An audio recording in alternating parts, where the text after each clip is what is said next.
This is Second Wind. Today we're speaking with Sadira Furlow, leads global brand and communications at the iconic, delicious, terrible for my figure, Tony's Chocolonely, with viral Super Bowl hits from PepsiCo and recognition as an Adweek brand genius and Ad Age woman to watch. Sadira, thank you so much for joining us. Welcome to Second Wind. Thank you. So excited to be here. I'm currently based in Amsterdam, coming to you live from Tony's headquarters. Let's start at the very beginning. Oh, gosh. How did you get into the industry? I actually went to school to become an orthopedic surgeon. Wow. I know. Wow, that's How a pivot. far apart.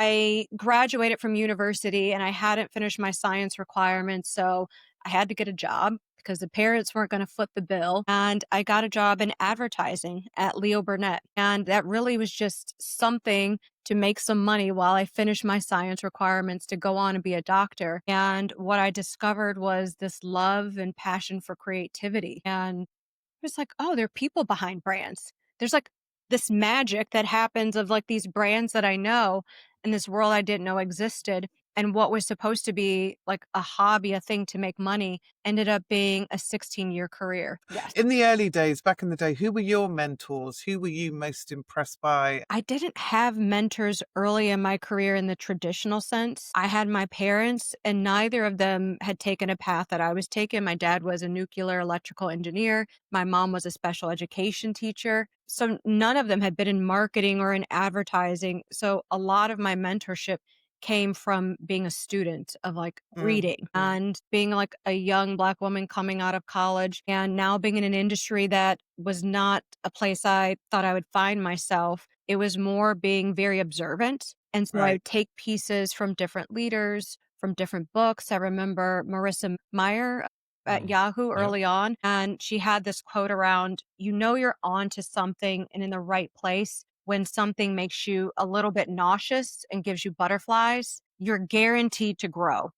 And that's something that's always stuck for me when faced with opportunities. I'm like, oh, does it make me a little uncomfortable?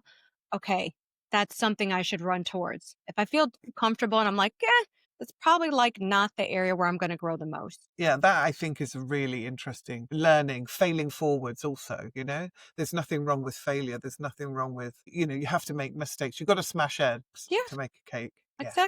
Exactly. So you're on a mission, you're on a deeply ethical mission at Tony's. With limited marketing budgets, how do you create cut through?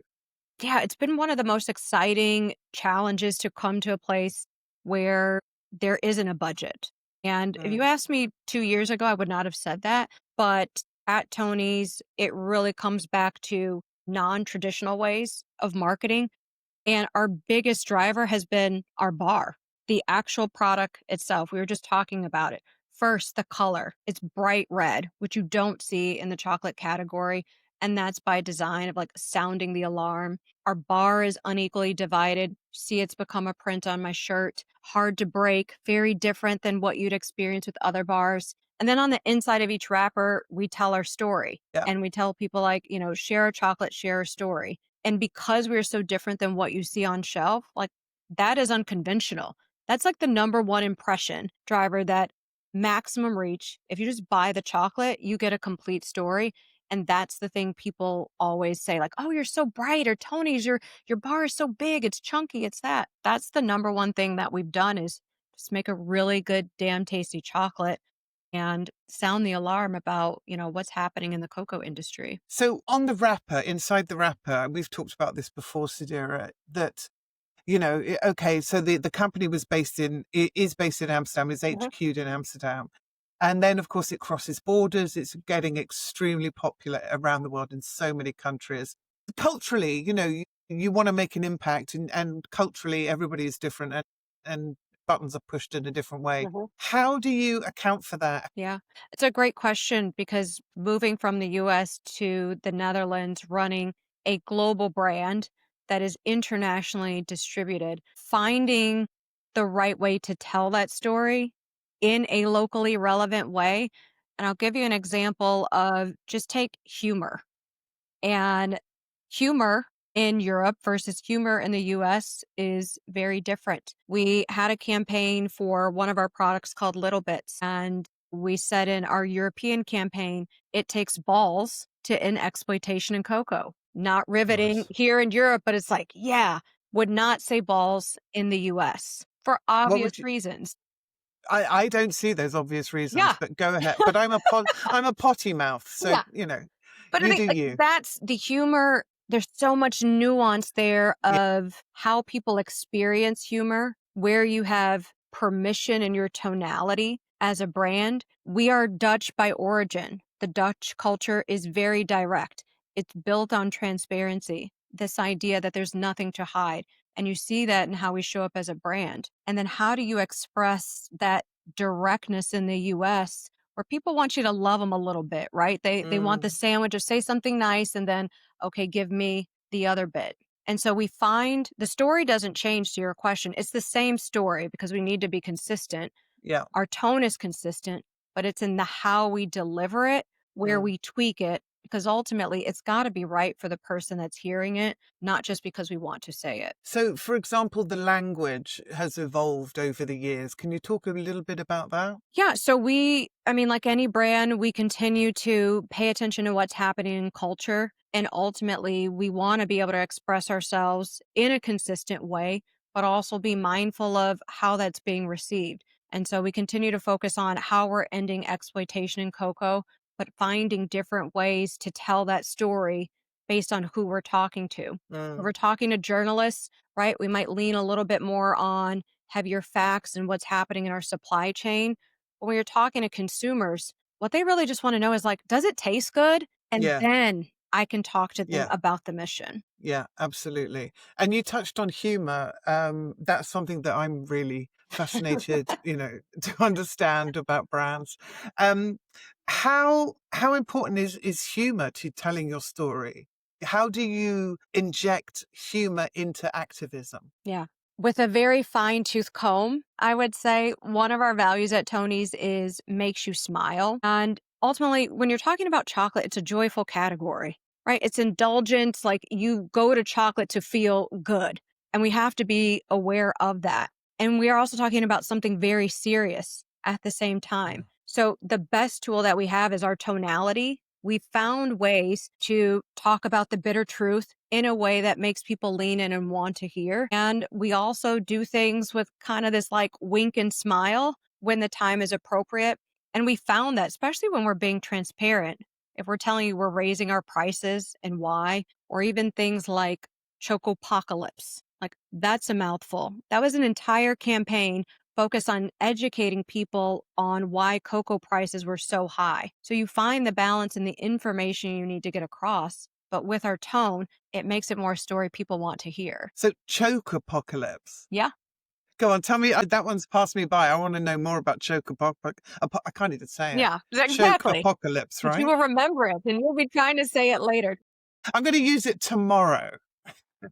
Chocopocalypse was all around cocoa prices have been the highest they've ever been in the past decade. And that's due to what's happening with global warming and climate change, significant and systemic underinvestment in cocoa farmers and them not earning a living income. And so what you have is this really high demand and decreasing supply. And so we wanted to educate consumers on why they were seeing our prices go up. And we did that through the lens of chocopocalypse of, okay, what if we dealt with that by shrinking our bar really, really, really small? Or what if we actually made a bar that had no chocolate in it at all? So these are things you No, see. no, no, no, Yeah, no, no. exactly. That's Exactly. And so, right, it would have been easy to just say, hey, prices are going up, or not even to tell our yeah, fans and our consumers. And again, with transparency at the heart, we're not just telling them that prices are going up, but it's why. And I yeah, think that shared trust of, okay, we know prices are going up, but now we better understand why they're going up helps them be a part of, I guess, like when they're at shelf making that decision, being more informed and not just like, oh, this is a brand just trying to get more money. It's like, no, we have to do this and here's why. And if you think of the alternatives, right? You don't want the chocolate to go away. You don't want an itty yeah. bitty tiny bar, maybe Gully. I don't know. Maybe he wants a tiny bar. No, I he don't want doesn't. it. I need it. It's No. the difference, right? I want the biggest bar I can find. Got it. That would be a duty free. That's where our I've biggest bars are. My goodness. And I've been in your chocolate vault Yeah. at Tony's, which is just this incredible room, stacked high, It's real. shelf upon shelf of all the different limited editions and testing. It's magical. It's a magical Willy Wonka space. That's where I want to live, in the chocolate vault. Can we talk a little bit about the issues here? I feel like Yes. it's chocolate's one of those categories where like it's so good you just don't really want to think about the problem, Exploitation. right? That's it. And I guess it's the tension you're dealing with every day. But like, I'd love to just hear a little bit more about that. You're 100% right. There is this bitter truth to our love of chocolate. And there's three big problems within the cocoa industry when it comes to exploitation. The first is the farmers that are not earning a living income. That means just they're not earning enough to just live, not even thrive, but live to survive. And if you think about the multiple billions of dollars that the industry is worth and how systemically underpaid farmers are, that's a problem. And then you go on to the second problem that's a consequence of that is the amount of child labor that is in the cocoa supply chain. And that is a consequence of farmers not making or earning enough. And so then Yeah. reliant on their children to be a part of the labor to actually farm, can't afford to send them to school, can't afford, all the things that come with that.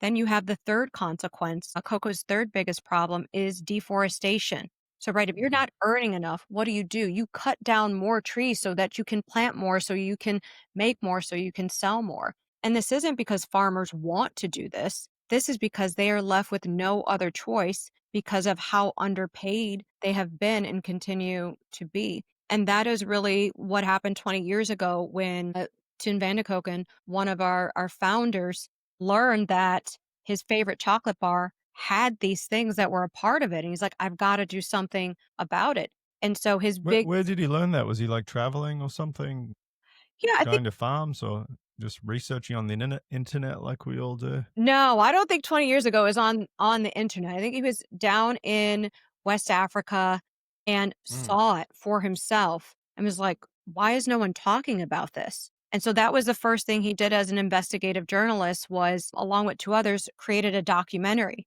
and they put it on their program to no fanfare. And you're just like, how could you know these atrocities happening and do nothing about it? And no one paid attention. So then he had this second attempt where he tried to get himself arrested because he's like, if I know this is illegal, then I'm complicit in this if I'm buying this bar. And he tried to turn himself in, and the judge was saying, I don't know that this specific bar here has this associated with it.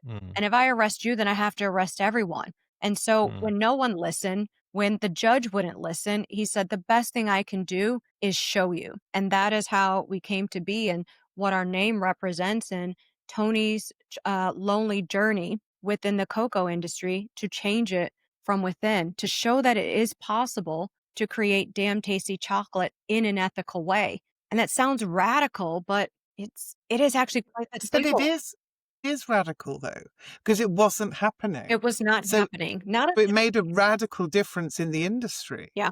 It's a dirty little secret. Yeah. And so what impact has Tony's had on the plantations and on the communities that you work with? Yeah. What are the clear, stark differences? Yeah.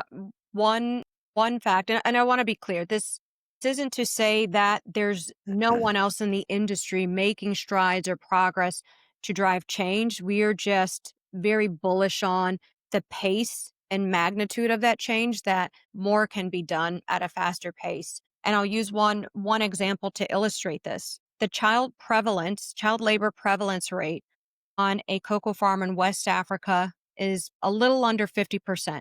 Meaning if you went to go visit a cocoa farm in Ghana, Cote d'Ivoire, 1 and 2, you would find a child working on that cocoa farm. For those cocoa farms that supply the beans that go in Tony's Chocolonely, they're part of Tony's Open Chain, where we have a proven 5 sourcing principle playbook. The child prevalence rate is just under 5%. So if you're talking about the average in the industry is slightly below 50, and we're just a little bit under 5. that's what radical change looks like when you're saying things can be done differently. It's Mm, proven, it's scalable, it's sustainable. We didn't mm. just do it on one bar. Every chocolate, whether it's small, big, whatever you like, if it has Tony's Chocolonely on it, it has come through our supply chain, and we are bullish on like eradicating the child labor that's in there. And the prevalence rate shows that radical change we've driven. I mean, that is incredible, And that's to something think like that. you're just, okay, we Yeah, can do this. We're doing it. yes, but that must give you a really brilliant sense of achievement, of success, purpose, Yeah. basically. So in your career, what is success? How has that changed? What does success look like today? And what did it, what do you want success to be tomorrow? Yeah. I'd say probably like most people early in my career, success was particularly in the US, am I climbing the ladder? How am I getting promoted? And it tends to be monetary. And if I think about when I started my career, there wasn't a whole lot of talk on purpose and mission and values. No, it was like you need a job, you make money, and like you grind it out and you got to earn your way. And if I think about where I am in my career now and why I was intentional about coming to a place like Tony's, but also, if I'm quite candid, moving outside of the US, Yeah. I really wanted to build work around the way I wanted to live. Mm, And I wanted life to get more of the best of Sadira and not work getting my very best. And what Mm. I've experienced, I've been here almost in 2 years in October, is this beautiful alignment for me personally and professionally where I get to walk in my purpose. Like I get to be a steward of such a beautiful mission. I get to work with the most incredible human beings that are resilient and also believe in like doing right by people. And I get to do it in a way that doesn't burn me out, that I can actually give life, more of me, find new hobbies, meet new people, and do it with energy. Not as like a thing I have to do or just get to the weekend and say, I don't have it in me. yeah, it is a different quality of life, when you found that balance. Yeah. And I think, Okay, you two. I'm yeah, still but in America. when you found that balance in yourself, Yeah. and that's incredibly hard. Yeah. I don't know. No one ever tells you this, but as you grow and evolve, so does like what you need and what balance looks like for you. And, even if I think of like one of the biggest challenges I've overcome is, and people are surprised when I share this and look at us today, but public speaking. I mean, I am introverted by nature. And when I tell you like I hated public speaking, I am not the person that runs into the spotlight. And my ambition was taking me to levels that required me to do more public speaking, sales rallies, this internal meeting. And it would leave me exhausted. I would be exhausted getting to it. And then afterwards, I just would be drained and have nothing. And fast forward to being here at Tony's in Amsterdam, I have done more public speaking in this past year and a half than I have probably done in my entire career on the biggest stages amongst the biggest people in a variety of ways. And what has been energizing about that is it's not about Sadira, it's that I'm representing the farmers in West Africa. I'm representing and stewarding this mission. And so that allows me to get up there and to just be able to speak with like such passion and conviction that I leave feeling like, "Man, that was great. Isn't the brand cool? Look at what we're doing." And that to me is overcoming obstacles and challenges and finding your magic and that alignment of like what you're good at and what also fuels you. I think that's absolutely vital. And exactly as you say, that changes over the Mhm, years.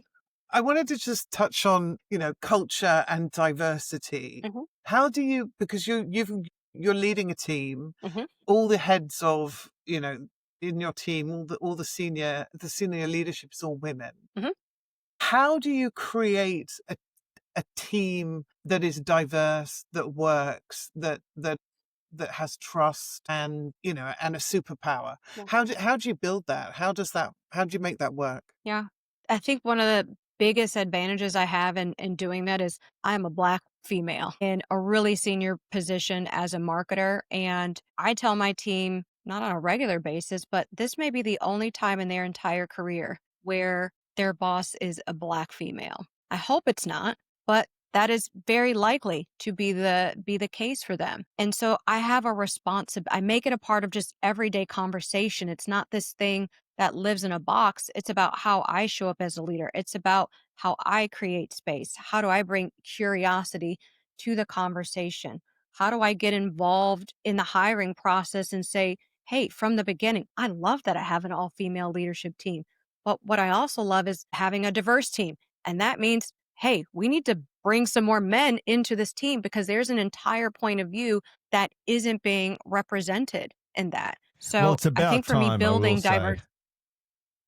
It's about Finally, time. Gully, finally the middle-aged white male It's your has his turn. moment. No, but you lead with them. I lead with empathy and curiosity. And, it starts with me. I have to make space for diversity and inclusion to live and to thrive and make it this non-scary, polarizing thing. And I'll tell you, it looks very different being here outside of the US versus like what the conversation is in the US when it comes to diversity and inclusion. So what has been the biggest surprise or learning then from moving from the US to Amsterdam? That's one of the biggest ones is this, here you've maybe heard of like Dutch directness. It's one of the first things people tell you, like the Dutch are direct. So like, don't be offended if someone Love just that. says it like it is. And I'm just like, okay, I'm ready for the directness. Bring on the directness. And I think the reality of experiencing that is it is very direct. And there's a benefit to that because there's no agenda. The politics game doesn't really exist because there's such a value placed on nothing to hide. You see that where people don't draw their curtains. They want you to look inside. And if I think about in the US, there's nothing direct about it. It's all about, what do they say, reading the air. And you're just like, I come from Chicago and we used to say like Midwest nice, which is really like, it's Great going to city. sound nice, but we're insulting you, in the Yeah. process. That's very British as well. There's a whole lexicon of words, which is if a Brit in a meeting says, "Yeah, that's great," it means Not nothing. It means nothing. Doesn't mean good or bad. It just means zero. exactly. So I think that's been an adjustment and a surprise of like how that shows up, not just in everyday, but even in the brand, right? Like the things you're willing to say. Like we tell people we've raised our prices. I would never do that in the US. Like the transparency piece is really at the heart of it. And then I'd say one of the other elements is, it very much hits the heart is this idea of competition within business. In the US, we can be a very individualistic culture and it's all about like dog eat dog world and like you got to go get it and like you got Yeah. to beat the It's you or me. competition. Exactly. It Yeah. sets it up. And then here at Tony's, we embrace and talk about breaking the number one rule in business, which is no, I want my competitors next to me. I actually open my front door and invite them in and say, hey, guess what? I'm trying to drive this change. You can come source your cocoa beans from us. And we use this phrase that we collaborate on cocoa, but compete on shelf with chocolate.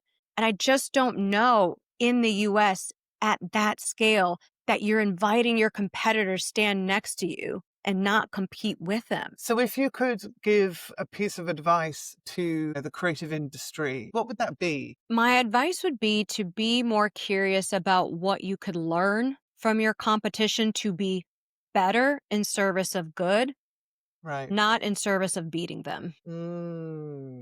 Yeah, I think that is really telling, isn't it? Mm-hmm. Being, Everybody can win. Yeah.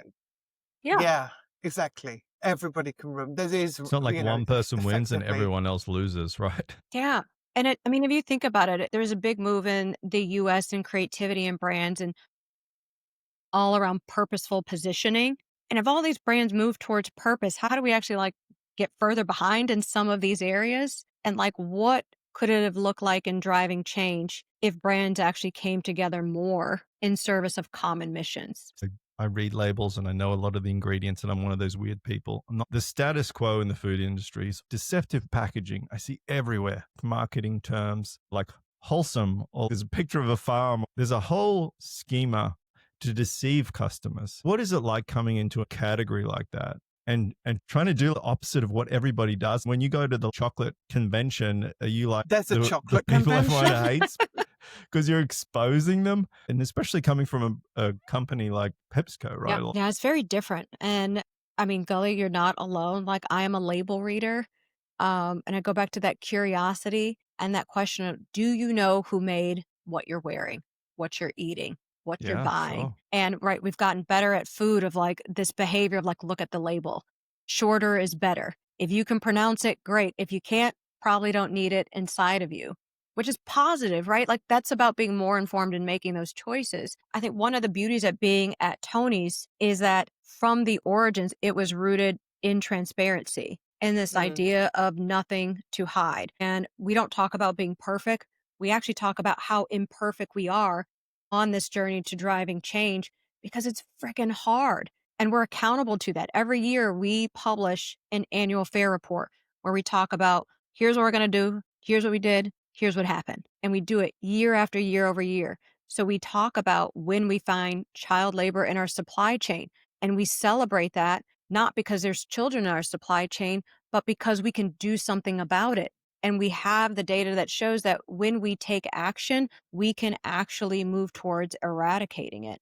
And so when I look at that, it gives me a lot of confidence, not only in being here, but as a consumer of the type of change that is possible and using that transparency for good. So you talk about the marketing and in the US, I don't want to say it's deceptive by intention, can be great marketing, but like what's it in service of? Can you do that same thing in service of good? What if you actually, there was just more transparency in how we marketed brands? How much better off would people actually be? That's powerful stuff. Tony's is a design-driven brand. Your design is beautiful and it's influencing the category. I now see very similar bars in the supermarkets, shelf upon shelf upon shelf. How creatively led is it, for example, winning awards? How important is that to you as a marketeer and to the brand generally? Yeah.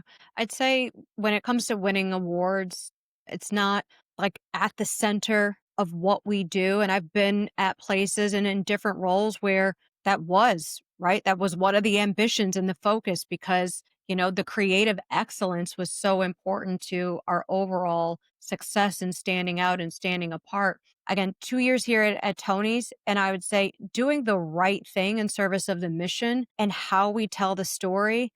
I think that's award winning. Being recognized for delivering something good to consumers in a transparent way that's making a difference. Why wouldn't that and why shouldn't that win an award? Doing that on the leanest of lean budgets. Yeah, give me an award for that because I'm not spending millions and millions of dollars to tell a fake story. I'm just using very Well, that's simple, very powerful disappointing creative. for us, I will say. No, but Very disappointing. I don't we don't do it for the awards and the applause, do it because it's the Yeah, right yeah, thing, and yeah. I know that we are gonna win some awards because I know the people working behind this brand, it's just a matter. And what would you say to the next generation, coming up? Those people who might be wanting to get into the creative industry, getting into marketing. What do you All think the is, orthopedic surgeons out there or indeed, That's yeah. my audience that I who need to wanna talk to. do a How side do gig we at Leo and then how do we influence the orthopedic surgeons of the world to jump straight into an ad agency?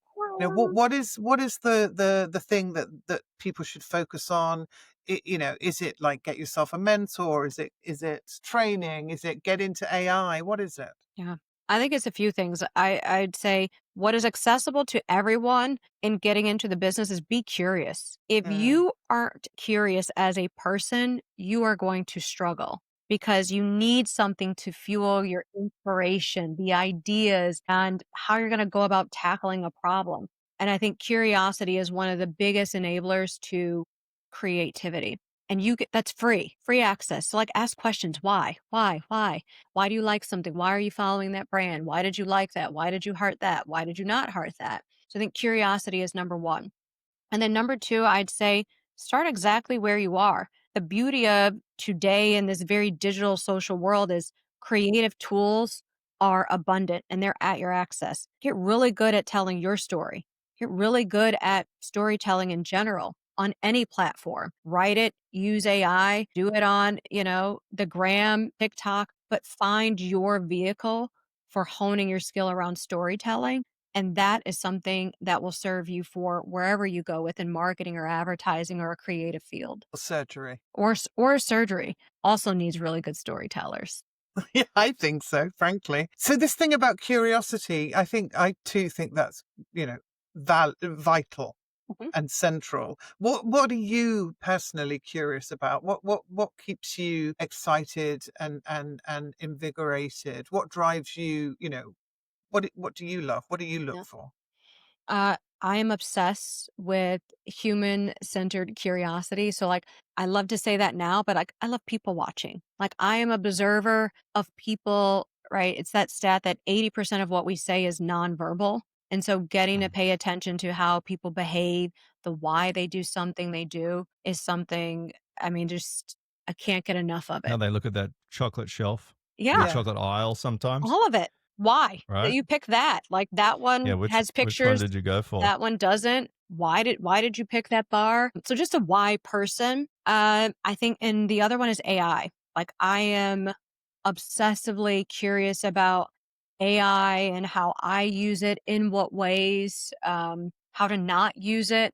Where's the line? Where's Yeah. the What have you responsibility? learned there? What's that? What have you learned in terms of like its usefulness and where to avoid using it? Yeah, I would say so. What I've learned in usefulness is, I'd say writing clarity. I, Mm. pride myself on being a really good communicator. Like writing is something I'd say is a part of my craft. But like being able to have a thought partner and like, okay, help me to clarify this. I'm trying to get this message across. Now tell me, did that come across? I Mm. use it to help me fine tune reviews because I really care that what I'm saying, how it's going to be received. So to be able to pressure test that, curiosity on any, like, help me understand this. Like I was asking it the other day, help me understand price elasticity, right? Very Mm. technical through this Fun lens. one. Yeah. And then how not to use it. It's interesting. Next week, we actually have an internal presentation on how to go from 0 to 1 in leveraging AI as a part of how we scale as a brand. And I think one of the principles we've all kind of gotten to on our own is we won't use AI when it comes to the human storytelling part because we're talking about real people facing real problems and real challenges. And so we never want AI versions of those real humans. We have a responsibility to always remember that there's someone on the other side of this mission that we're serving. And that's a choice. I think about that with my team of it's one of those tools that's so good that the convenience of it can actually be harmful where you stop understanding what it is you actually know in your own brain. And like if you don't understand the concept or you don't know how to write something or you don't understand how to write a brief and you just put it all in AI, you are outsourcing your competency. And that is not going to serve you. Mm. Exactly. Like you actually need to, it's like, I mean, this is going to date myself, but calculators. Like if you don't know how to do math and you only rely on the calculator, you're not actually learning the concept. You're learning how to use a tool. And so remembering AI is still a tool. It shouldn't be doing the learning for you. You actually need to still be the learner. I think that's the tricky part, isn't it? In terms of how younger brains are going to be soaking up AI is I think it's too sweet a treat, to cut out the hard work. Is there like a classic ad, Sadira, that you just love? Is always stay with you, or something new or amazing you've seen that you want to just like shout out? I'm just going to toot my own horn. Like Puppy Monkey Baby, every Super Bowl, when that comes around, like that thing has mileage. And I remember what it took to get there, and it has not worn out. And that still brings a smile to my face that I was a part of something that has creative durability and still brings a smile to people's face. Like that is one that makes me happy. Man, I might just chill tonight. Puppy monkey baby. Puppy monkey baby. Puppy monkey baby. Puppy monkey baby. Puppy monkey baby. Puppy monkey baby. Puppy monkey baby. Puppy monkey baby. Puppy monkey baby. Puppy monkey baby. Puppy monkey baby. Mountain Dew Kickstart. Dew, juice, caffeine. What the hell did that What the hell did that taste like? The real fun, quick story behind it was being on Super Bowl, massive. And we wanted to figure out like how to hack Super Bowl, because this is really where you're trying to win the awards and break ad meter and be trending and do all of those things. And we watched BBDO, shout out to Patrice and Lauren, who are the creatives working on it. We went through so much film to see historically, like what had won an ad meter, what had been trending.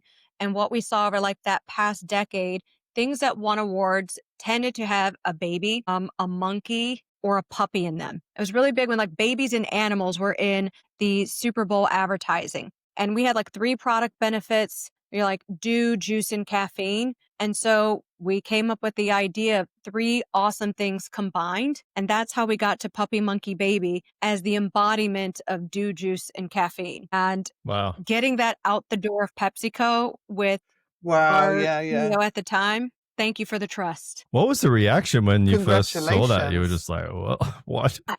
It's one of those things like you can never underestimate the power of your gut. You're like, I don't know why, but this is it. Like it's going to be polarizing, but you're trying to you're trying to be memorable. Oh my God, this one is incredible. It's also because it's quoting Moby Dick. He waits. That's what he does.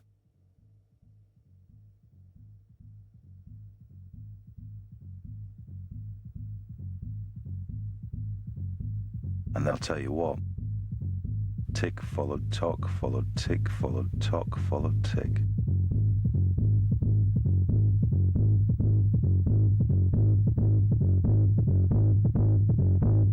Ahab says, I don't care who you are, here's to your dream. The old sailors return to the bar. Here's to you, Ahab! And the fat drummer hit the beat with all his heart.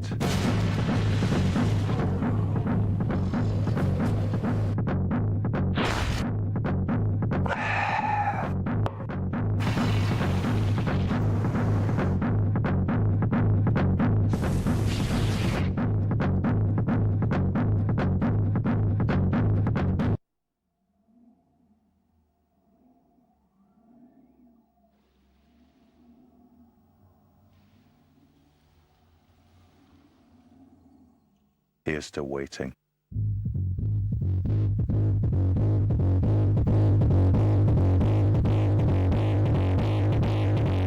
Pretty epic. Wow. I've never seen that before.